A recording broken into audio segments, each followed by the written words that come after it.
ও বিবি আয়েশা, তুমি কি জানো না এই নামাজকে কায়েম করার জন্য, এই নামাজকে প্রতিষ্ঠিত করার জন্য আমি রাসূল আমি তায়েফের ময়দানে আমি অজ্ঞান হয়ে পড়েছিলাম। আমি রাসূল এই নামাজকে প্রতিষ্ঠিত করার জন্য আমার হাজার হাজার সাহাবীরা তারা নিজের জানকে আল্লাহর রাস্তায় শহীদ করে দিয়েছিলেন। আমার ও বিবি আয়েশা, তুমি কি জানো না এই নামাজকে প্রতিষ্ঠিত করার জন্য আমি রাসূল উহুদের ময়দানে দাঁত মুবারক শহীদ করে দিয়েছিলাম। আমার শরীর থেকে কত রক্ত ঝরিয়েছিলাম। ও বিবি আয়েশা, আজকে আমার মনের বিশ্বাস আমি রাসূল দুনিয়া থেকে বিদায় নিয়ে চলে যাব, কিন্তু এই নামাজ কিয়ামত পর্যন্ত আমার উম্মতেরা 5 ওয়াক্ত নামাজ এইভাবে জামাতের সঙ্গে প্রত্যেকটা মসজিদে মসজিদে আদায় করবে। কি গো ভাই, আমরা সকল নামাজ পড়ে দিন ইনশাআল্লাহ।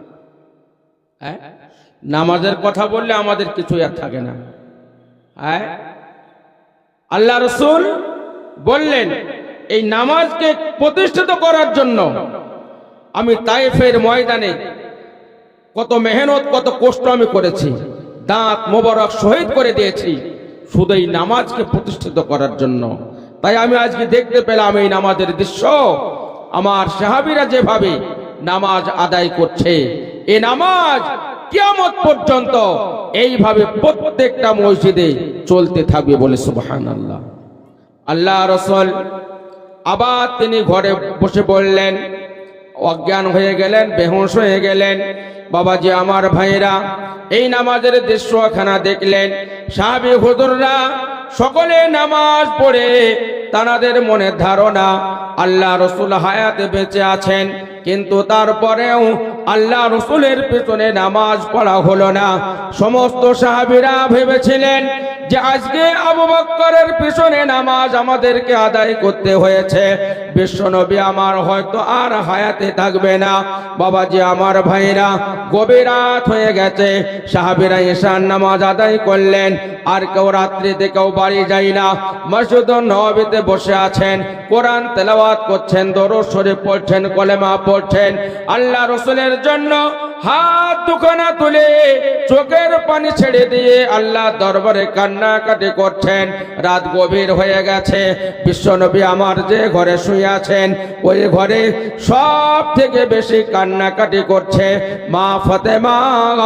আল্লাহ রাসূলের হুঁশ ফিরে আলে আমার লক্ষ্য করে দেখলেন ওই ঘরের ভিতরে সব থেকে বেশি কান্নাকাটি করছেন মা ফাতেমা, আর মসজিদ নববী থেকে কান্নার আওয়াজ যাচ্ছে। বিশ্বনবী আমার বললেন, বিশ্বনবী আমার ভাবছেন যে এই এত কান্নার আওয়াজ নিজে কানে শুনতে পেলেন। মা ফাতেমাকে বললেন, ও ফাতেমা, আমি দুনিয়ার যাবতীয় সব কষ্ট আমি সহ্য করতে পারি ফাতেমা, কিন্তু তোমার চোখের পানি আমি রাসূল সহ্য করতে পারি না। ও ফাতেমা, আমি দুনিয়াতে তোমাকে একটা সুসংবাদের কথা আমি বলে যাই, তুমি তোমার কানটা আমার মুখের গোড়ায় নিয়ে আসো। বাবাজি আমার ভাইরা, ফাতেমা রাদিয়াল্লাহু তাআলা আনহা আল্লাহ রাসূলের মুখের গোড়ায় কানটা পেতে দিলেন, সঙ্গে সঙ্গে কান্নাটা বন্ধ হয়ে গেল। বিশ্বনবী আমার কি এমন কথা বলেছিলেন?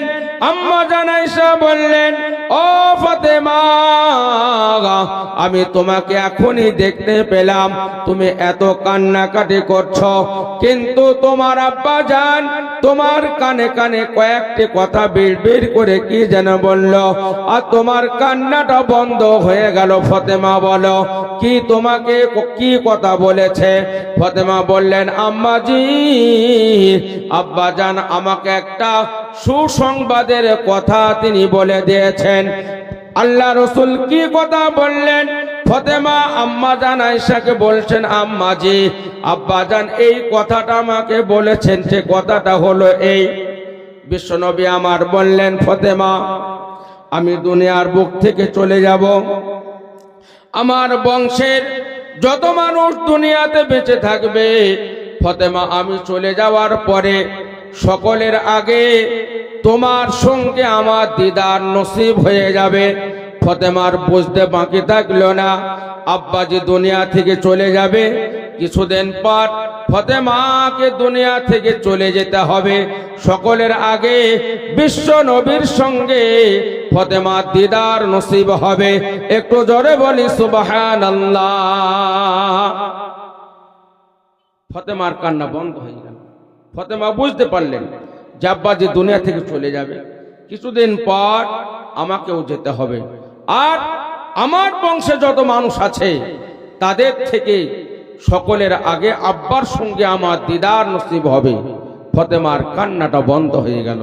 বাবা জামার ভাইয়েরা, এমন তো অবস্থায় আল্লাহ রসুল যে রাত্রিতে দুনিয়া থেকে চলে যাবেন সেই রাত্রির ঘটনাটা বলছি, আর ওই রাত্রিতে বিশ্বনবী আমার জীবনের শেষ কথা কি বলে গিয়েছিলেন সেটাই আপনাদেরকে বোঝাবার জন্য আমি এই ঘটনাটা আজকে তুলে ধরেছি।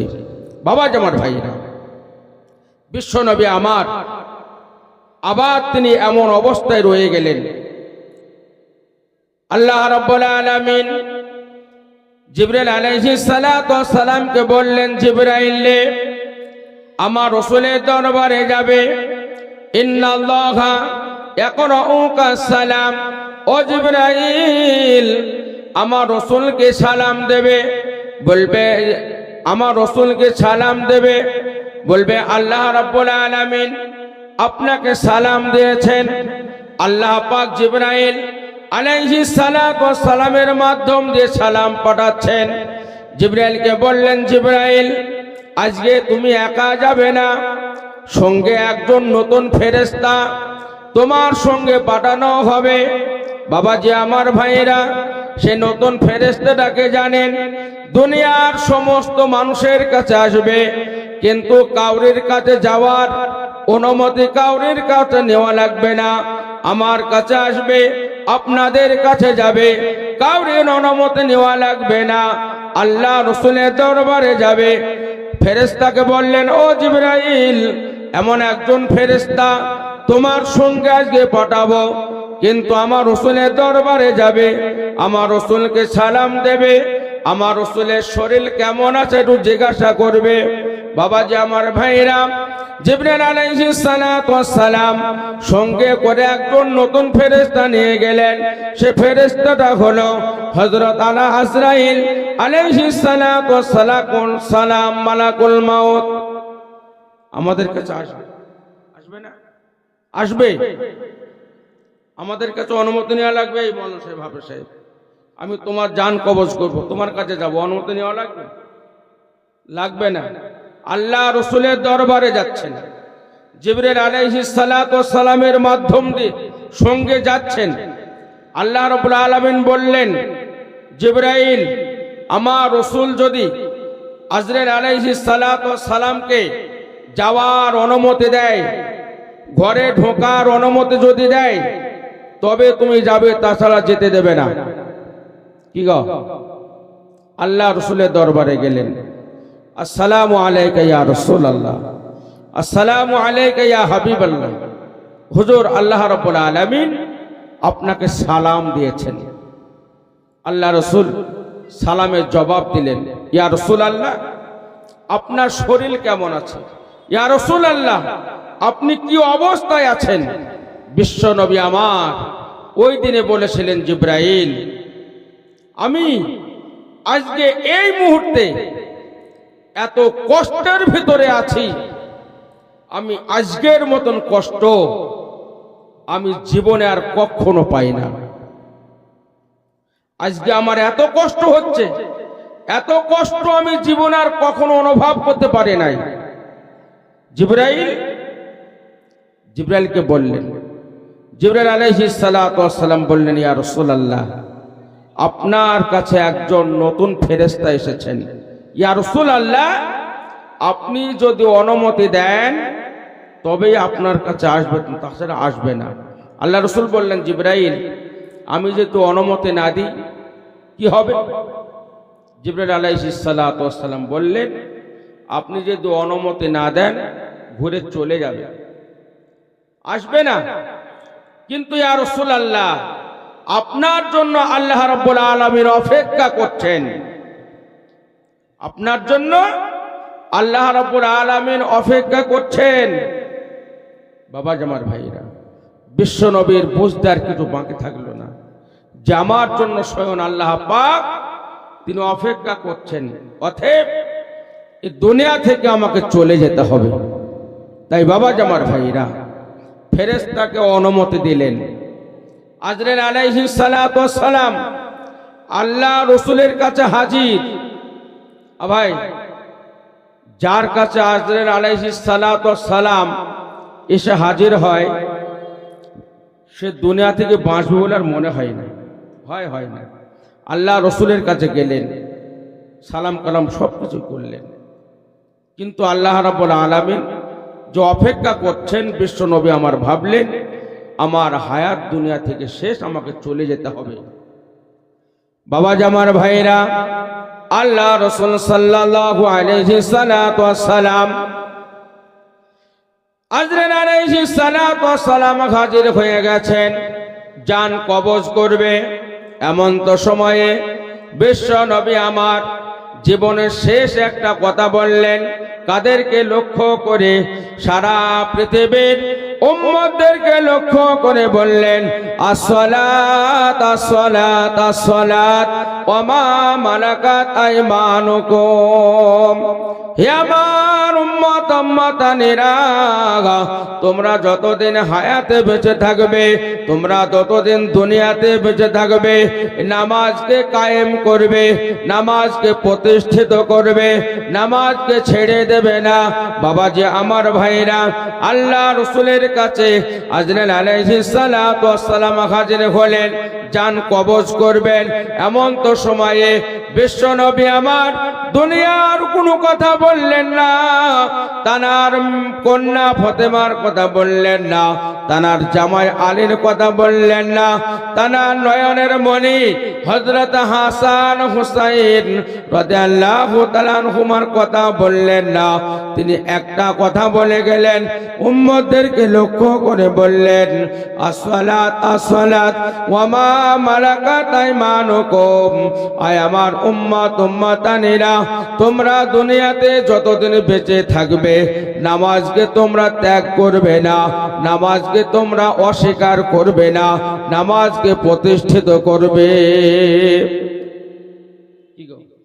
আল্লাহ রাসূল জীবনে দুনিয়া থেকে চলে যাচ্ছেন, আজরাইল আলাইহিস সালাতু ওয়াস সালাম জান কবজ করছেন, তা সত্ত্বেও তিনি নামাজের কথাটা বলে গেলেন।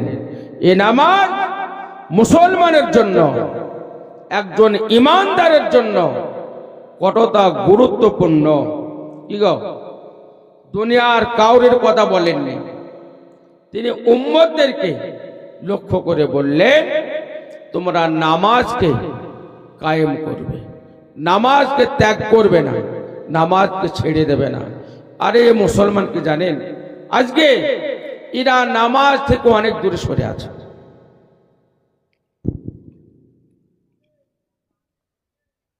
নামাজ থেকে অনেক দূরে সরে আছে।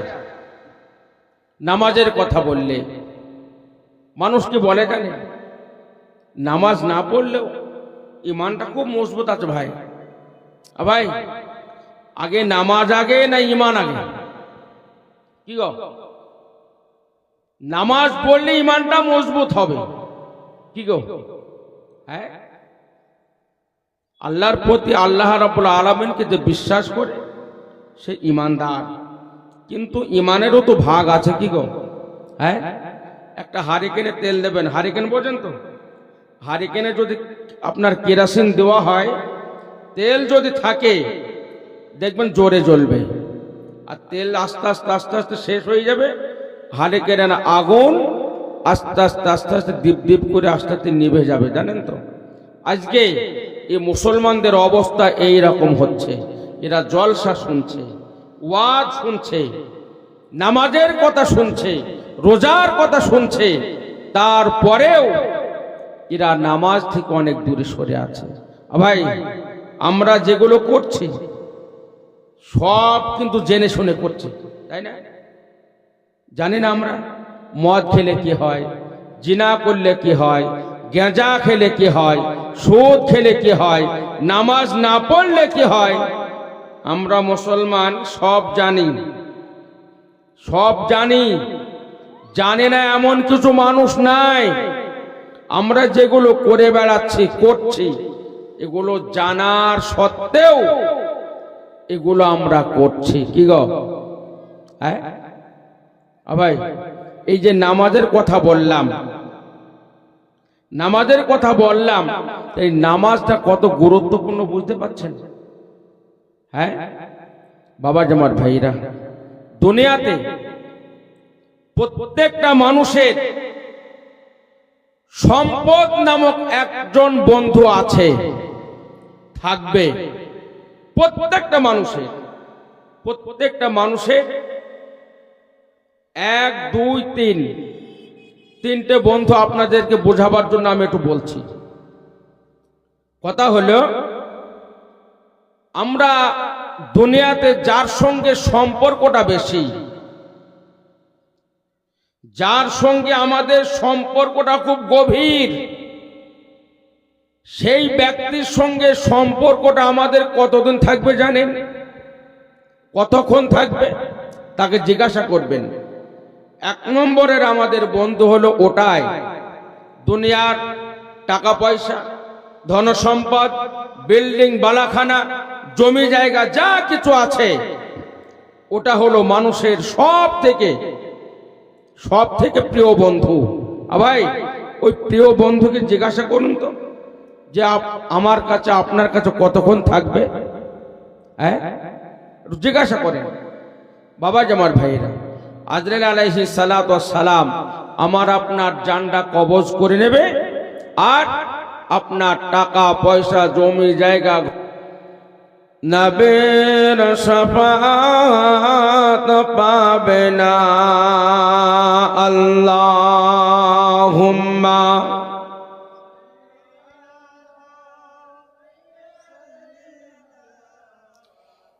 মাওলানা মুহাম্মদ ওয়া আলা আলি সাইয়্যিদিনা।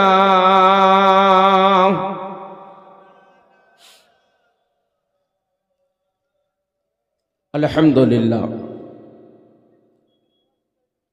আল্লাহ পাকের দরবারে লাখ লাখ শুকরিয়া যে আল্লাহ রাব্বুল আলামিন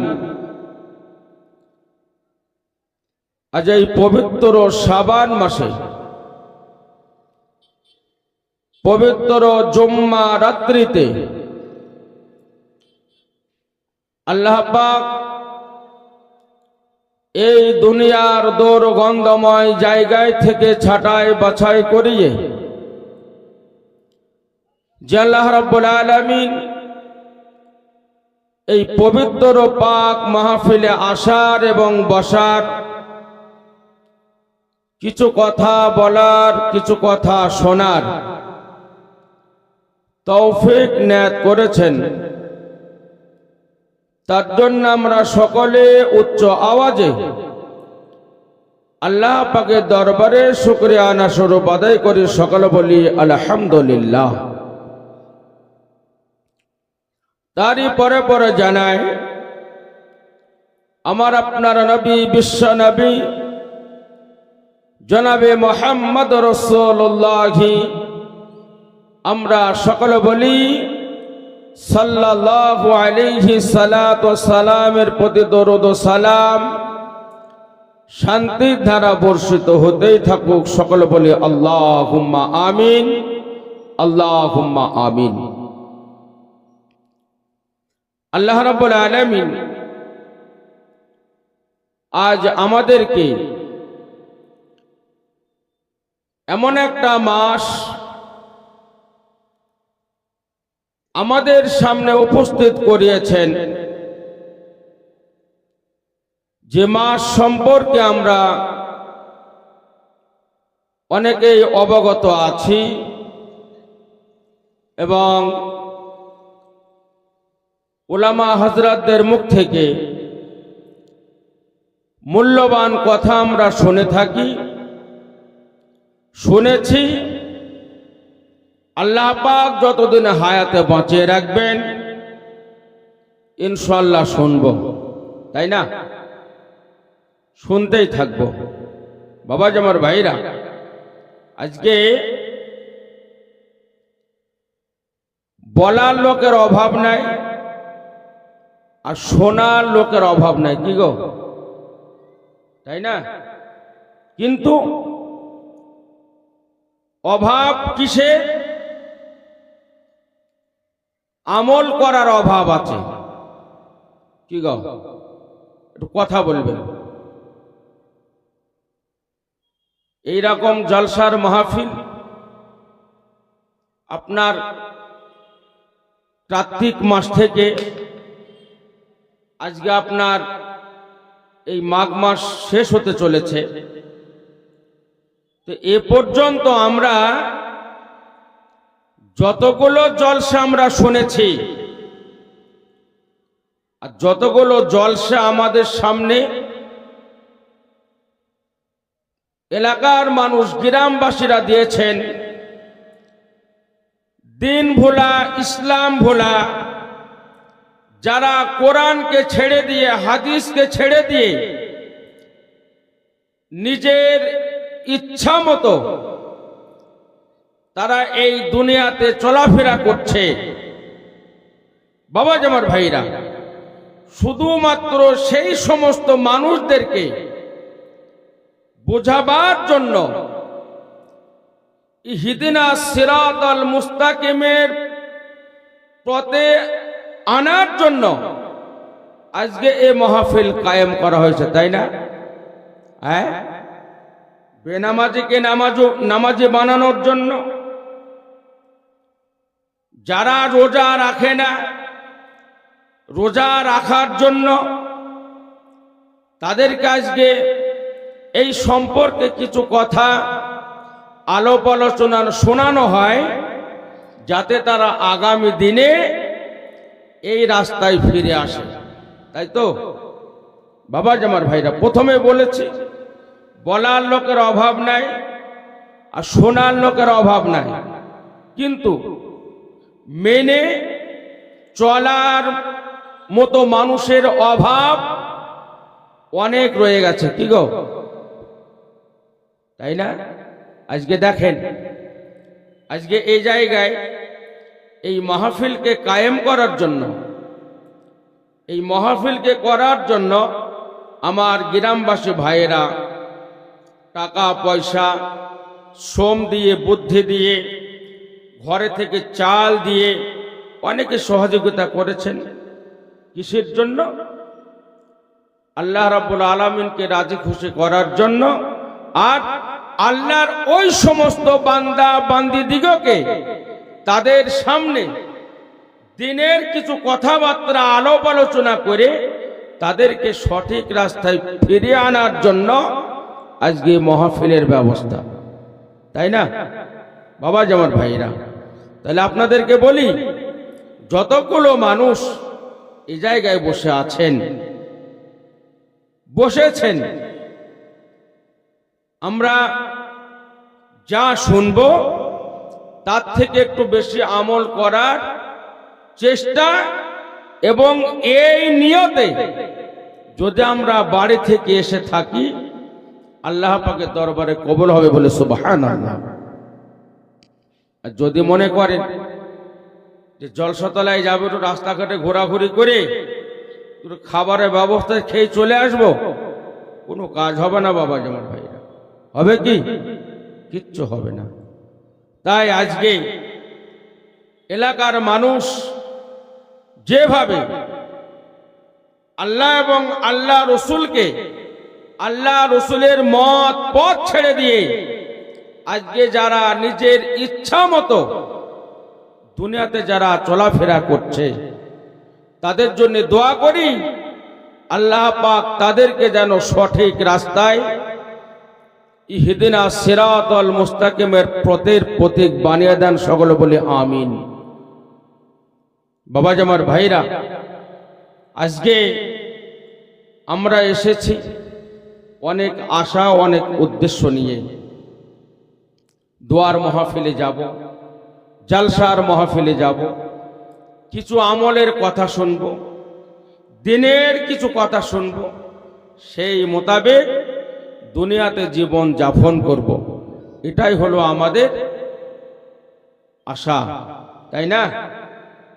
তাই বাবা আমার ভাইরা, বিশেষ করে আমরা আজকে এই যে শাবান মাস আমাদের কাছে এসেছে,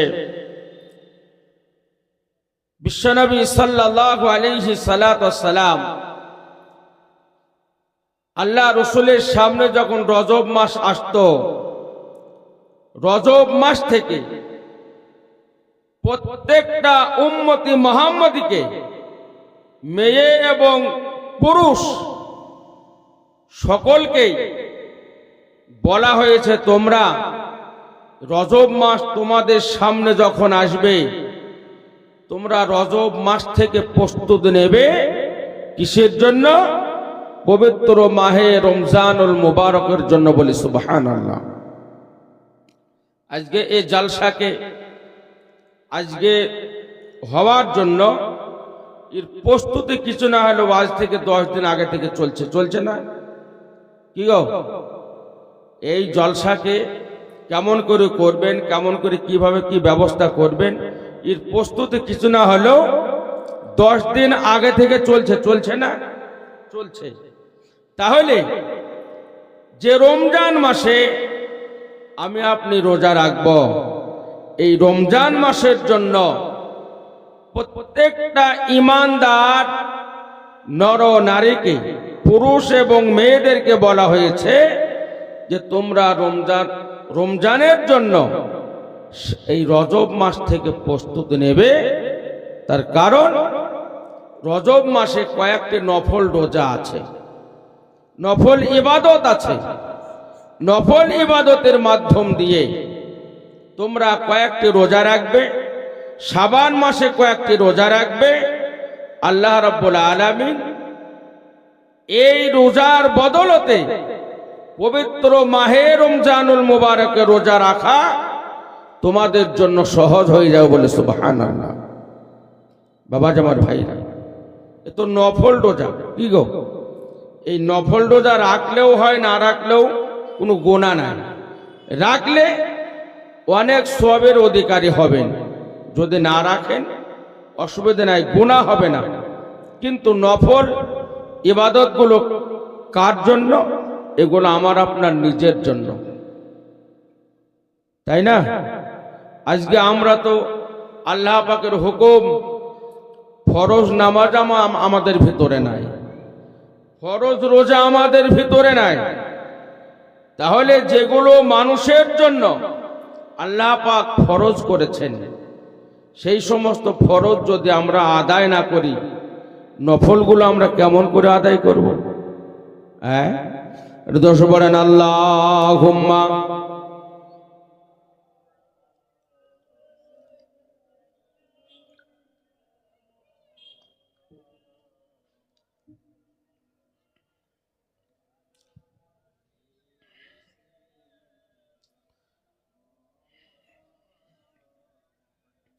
তো যাই হোক, আল্লাহ রাব্বুল আলামিন আমাদেরকে অনেক কিছু দিয়েছেন, অনেক নিয়ামত আমাদেরকে দিয়েছেন। আল্লাহ পাকের নিয়ামত আমরা ভোগ করছি, কিন্তু আল্লাহ পাকের শুকরিয়া আমরা আদায় করছি না। বিশ্বনবী সাল্লাল্লাহু আলাইহি সালাম মসজিদুন নববীতে আসলেন। আল্লাহ রসুল আসলেন, সাহাবীদেরকে সামনে করে নিয়ে কয়েকটি কথা আল্লাহ রসুল আলাপ আলোচনা করলেন। কি বলেছিলেন? আল্লাহ রসুল বললেন, আয় আমার সাহাবীরা, আল্লাহ রাব্বুল আলামিন এই পৃথিবীতে জাগতিক ধন সম্পদ যা কিছু আছে, আল্লাহ রাব্বুল আলামিন তানার এক বান্দাকে তিনি দিতে চেয়েছিলেন। তানার এক বান্দাকে তিনি দিতে চেয়েছিলেন, কিন্তু এই দুনিয়ার যাবতীয় ধন সম্পদের লোভ লালসা না করে তিনি আল্লাহ পাকের দিদার করাটা সব থেকে বড় পছন্দ করেছিলেন বলে সুবহানাল্লাহ। বিশ্বনবী সাল্লাল্লাহু আলাইহি সাল্লাতু ওয়াসসালাম এই কথাটা কোন সময়ে বলেছিলেন, কিসের জন্য বলেছিলেন? আল্লাহ রাসূল সাল্লাল্লাহু আলাইহি সাল্লাতু ওয়াসসালাম দুনিয়ার বুক থেকে বিদায় নিয়ে চলে যাবেন। আল্লাহ রাসূল দুনিয়া থেকে চলে যাবেন। বিশ্ব নবী আমার জীবনের শেষ কথা উম্মতদেরকে লক্ষ্য করে কি বলেছিলেন, সেই কথাটা আপনাদের সামনে আমি তুলে ধরবো আজকে। আল্লাহ রাসূল দুনিয়া থেকে চলে যাবেন, তার 2-4 দিন আগে থেকে আল্লাহ রাসূলের শরীর খুব অসুস্থ, এত দুর্বল, ঠিক মতন চলাফেরা করতে পারে না, বসতে পারে না। বাবা আমার ভাইরা, সাহাবীদেরকে সঙ্গে করে নিয়ে এই কথাটা আলাপ আলোচনা করলেন। সমস্ত সাহাবীরা চুপচাপ বসে আছেন। আল্লাহ রাসূলের সব থেকে বয়োজ্যেষ্ঠ সাহাবী হযরত আবু বকর সিদ্দিক রাদিয়াল্লাহু তাআলা আনহু, আল্লাহ রাসূলের জবান থেকে এই কথাটা শোনা মাত্রই 2 চোখ দিয়ে টপ টপ করে পানি পড়ছে। সাহাবীরা আবু বকরের মুখের দিকে তাকিয়ে দেখছেন, আবু বকরের চোখ দিয়ে পানি পড়ছে। সাহাবীরা বলছেন, বিশ্বনবী আমার কি এমন কথা বললেন যে যার কারণে আবু বকর রাদিয়াল্লাহু তাআলা আনহুর চোখে পানি? বাবাজি আমার ভাইরা, আমার আপনার নবী বিশ্ব নবী জনাবে মুহাম্মদ রাসূলুল্লাহ সাল্লাল্লাহু আলাইহি সাল্লাতু ওয়াসসালাম তিনি কথাটা বলেছিলেন, আল্লাহ পাক যাবতীয় ধন সম্পদ যা কিছু আছে তার এক বান্দাকে তিনি দিতে চেয়েছিলেন। এই কথার ব্যাখ্যা হযরত আবু বকর রাদিয়াল্লাহু তাআলা আনহু বুঝতে পেরেছিলেন যে আল্লাহ রাসূল হঠাৎ করে এই কথা বলার কারণটা কি? বিশ্বনবী আমার আর কি হায়াতে বেশি দিন দুনিয়াতে থাকবে না। আল্লাহ রাসূলের সাহাবী আবু বকর বলেছিলেন, এই দুনিয়ার যাবতীয় ধন সম্পদ যা কিছু আছে আল্লাহ পাক তার এক বান্দাকে তিনি দিতে চেয়েছিলেন। তিনি এমন কোন দুনিয়ার অন্য কোন মানুষ নয়, তিনি হলেন আমার আপনার নবী বিশ্ব নবী জনাবে মুহাম্মদ রাসূলুল্লাহ সাল্লাল্লাহু আলাইহি সাল্লাতু ওয়াসসালামকে আল্লাহ পাক দিতে চেয়েছিলেন। আল্লাহ রাসূল বলেছিলেন, ইয়া রাব্বাল আলামিন, আল্লাহ দুনিয়ার যাবতীয় ধন সম্পদ, আয়েশ আরাম, সুখ শান্তি, আয় আল্লাহ আমার কিচ্ছু দরকার নাই। রাব্বাল আলামিন, আমি তোমার সঙ্গে দিদার করা সব থেকে বড় পছন্দ করে বলে সুবহানাল্লাহ। এতটুকু কথা আল্লাহ রাসূল বললেন। ঘরে চলে গেলেন, হুজরা শরীফে চলে গেলেন। সমস্ত সাহাবীরা নামাজ আদায় করে যে যার ঘরে চলে গেলেন। কিছুক্ষণ পর মসজিদুন নববীতে এশার আজান হলো। এশার আজান হলো। আজকে আমাদের প্রত্যেকটা মসজিদে নির্ধারিত টাইমে আজান হয়, আবার নির্ধারিত সময় জামাত হয়, কি হয় না? হয়। 7টায় যদি আজান হয় তো 7টা 15 এশার নামাজ জামাত হয়, তাই না?